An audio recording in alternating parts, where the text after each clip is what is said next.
We are on the go with Joe, and he is learning about the incredible technology behind movies like Toy Story and The Incredibles. Yeah, Joe is at OMSI to tell us all about their new exhibit, The Science of Pixar.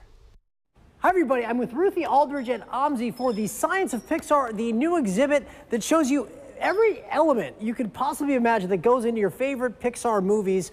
I find this so fascinating. First of all, I love these movies. I mean, from Toy Story on, some of the best movies of my lifetime. And then the exhibit itself, and we're seeing this right here, walks us through basically every step that it takes to make one of their movies, right? Tell us about that. Yeah, so there's 8 main steps in the pipeline. You can see it starts with the story and art, and then they go through all these different steps. So they're creating the physical models for characters. Then they're giving them virtual joints so that they can move. Then they're deciding what all the surfaces will look like, where the sets and cameras will go.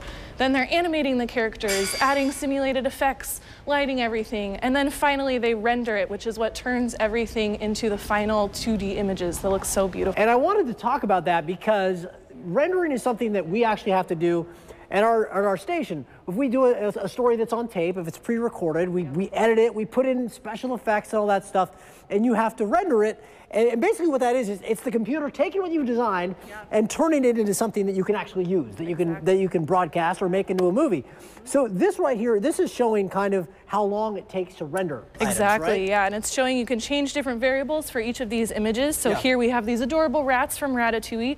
We can give them more fur or even more fur, and then you can see how the render time changes. So like, let's say they don't have, basically, if they don't have a lot of detail, it's going to take about 2 hours. A little more detail, 3 hours. A lot of detail, that's going to take you 6 hours, and that's for like a frame. Yeah, so this is for film. 1 frame, and to put it into perspective, there's 24 frames per second in these movies. So in some cases, it can take years for these movies to be just rendered. We're not talking about writing it, animating it. That's just for the computer to spit out the movie that we all get to see.